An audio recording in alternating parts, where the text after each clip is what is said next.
Finir Mario Odyssey sans toucher une seule pièce, est-ce possible? Toute l'aventure s'est passée sur Twitch, alors abonnez-vous, bonne vidéo.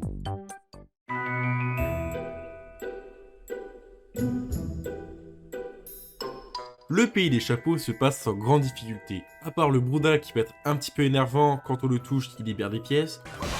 Ok, let's go! Let's go! Premier... Ça dégage. On passe le monde sans grande difficulté, et on passe tout de suite au second monde.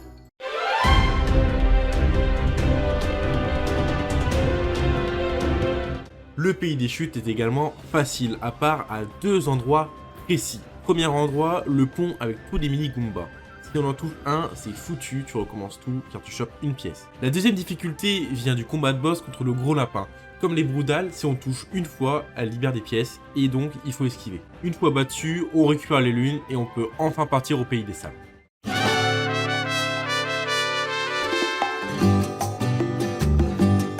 Le pays des sables augmente enfin la difficulté du défi. Premièrement, avec ce passage très précis avec le Bilbo qui, s'il heurte le cactus, libère une pièce. Ah mais j'ai trouvé ça à cause de qui? Mais c'est à cause des bombes! C'est eux qui me filent des pièces depuis tout à l'heure! J'ai passé facilement 15-20 minutes à trouver un timing où le Bilbo ne touche pas le cactus. Oui? Oui? Let's go! Yes! Let's go! Let's go! Yes! Oh, shit!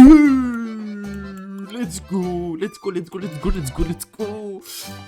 J'ai enfin réussi ce passage là avec le Bilbo de merde qui n'arrêtait pas de pourrir ma run. Ensuite, on découvre qu'on ne peut pas continuer l'histoire normalement. En effet, sur le passage en 2D ici au niveau de la tour, il y a une plateforme remplie de pièces, donc impossible à passer. C'est quoi ça? Non! Quand j'ai passé ça? Mais je peux pas passer ça? Et je vais pas pouvoir? Alors, on doit donc faire les quêtes annexes afin de récupérer les autres colonnes.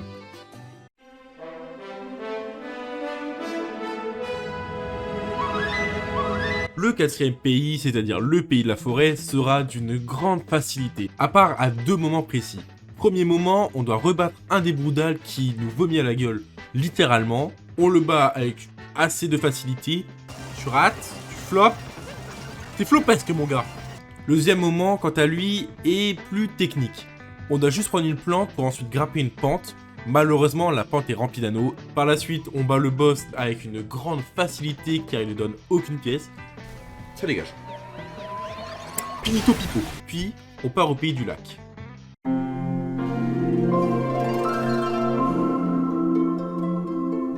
Le pays du lac s'est déroulé dans une grande rapidité. À part la petite plateforme qu'il fallait accéder où il fallait faire un petit saut spécifique. Bah let's go!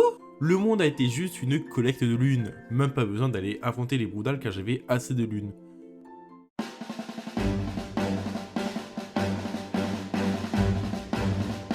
Le pays des nuages, je n'ai rien à dire dessus. Le combat contre Bowser était simple, en plus il donne aucune pièce. Donc bon, prochain pays.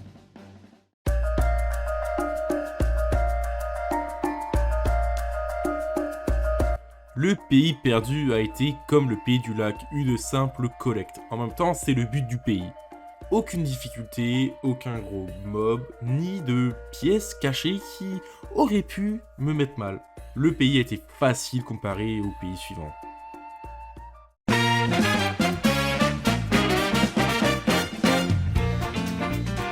New Donk City a été une véritable purge. La difficulté a littéralement explosé à partir d'ici. Premièrement, les tanks qui peuvent s'auto-tuer, donc libérer les pièces. L'enflure! Ah, la gueule de l'enflure, sérieux? Deuxièmement, il y avait l'escalade de ces échafaudages qui était horrible. Mais comment ça, il rebondit pas, frère? C'est bon, rebondis au bout d'un moment! Et bien évidemment, car ce n'est pas assez drôle, il y avait également les tanks à côté. Et oui! J'ai facilement passé 30 minutes dessus. Ne me dis pas que j'ai réussi tout à l'heure par de la chance. Oui!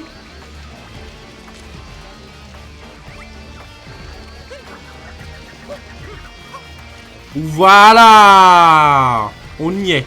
Tout ça, ce n'est rien comparé au passage.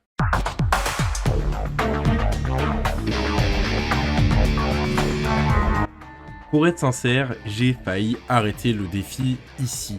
J'ai cru ce passage impossible. Le passage se caractérise par plusieurs points. Premièrement, ces plateformes qui tombent. Deuxièmement, ces plateformes qui montent et qui descendent. Et troisièmement, ces Goombas qui, si vous vous amusez à les toucher, une fois vous libèrent une pièce.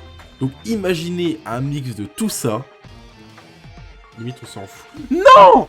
Frère, j'y étais. Et à quel moment, il y a d'un coup une mouche qui apparaît. Et vous avez ce passage. Franchement, impossible. Je l'ai vraiment cru impossible. Mais à un moment dans le stream, il s'est passé ça. Ok. Oh le cœur. Oh, actuellement je speedrun. Allez, je reset. Let's go. Ah let's putain. go. Putain, j'ai Le encore réussi ce passage de merde. Oh GG, sauvegarde. Sauvegarde. Oh putain, ça va sauvegarder partout là. Bah, Putain, yes. Mais de toute façon, je crois, quand tu sors, t'as un drapeau normalement. Ouais. J'ai enfin réussi à passer ce passage. Après 2 heures d'essai. La suite est, ma foi, assez simple. À part le boss qui, à la rigueur, peut un petit peu déranger, le reste passe sans aucun souci. Au revoir, madame Zou. J'ai fini mon travail. Et je peux aujourd'hui affirmer que je peux retourner à l'Odyssée. Et que nous avons fini 8 pays sur 14.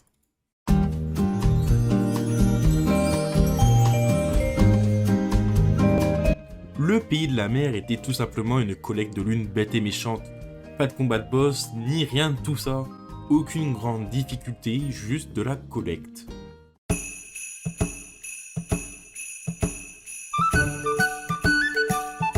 Le pays des neiges a été assez compliqué dans l'ensemble, entre la glace qui est omniprésente, les monstres qui te soufflent dessus, qui te font tomber soit dans le poison, soit sur une pièce, le combat contre le Broodal qui a été assez compliqué car tu es sur de la glace et la glace ça glisse. La course quant à elle a été beaucoup plus simple comparée au reste du pays car il n'y avait aucune pièce sur le terrain.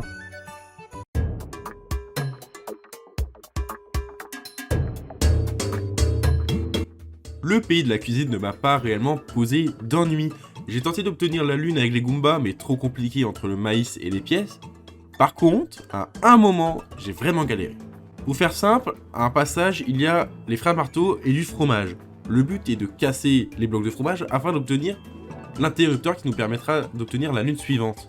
Sauf que, dans certains blocs, il y a des pièces. Après, la suite du pays, c'était juste de la simple récolte. J'ai même pas eu besoin de faire le boss.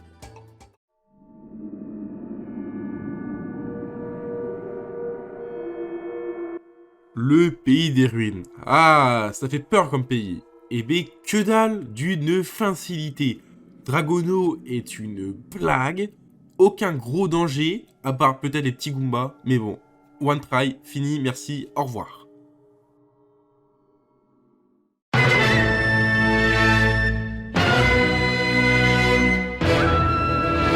Le pays de Bowser a été dans l'ensemble assez compliqué. Premier endroit, entre les bombes qui peuvent tuer les oiseaux qui peuvent s'entretuer, ce passage où tu dois récupérer un fragment de lune qui est coincé entre 2 pièces, j'ai facilement passé entre 15 et 20 minutes sur cette partie. Le combat contre les 2 Broodals se fait sans difficulté avant d'arriver face au mur.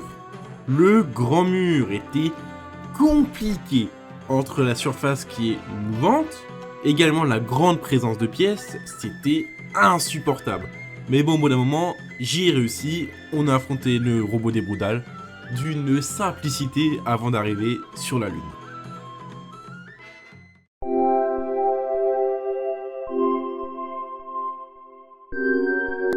La lune, le dernier pays. Et bien pour ce pays-là, on va partir sur plus d'explications.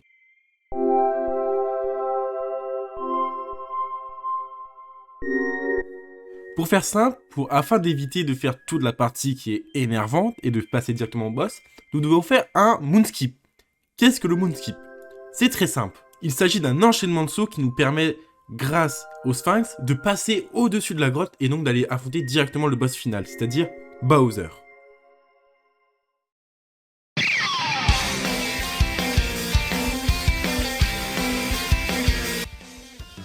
le combat contre Bowser, j'ai un peu galéré, je l'avoue. J'ai fait un peu n'importe quoi durant le combat, mais bon, je l'ai réussi.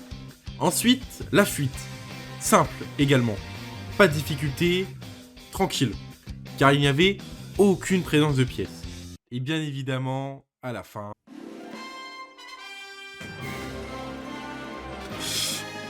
Bon bah... Le défi est terminé. Le défi est terminé. Je peux aujourd'hui affirmer que bah... 14 sur 14. Défi terminé. Défi conclu. Voilà.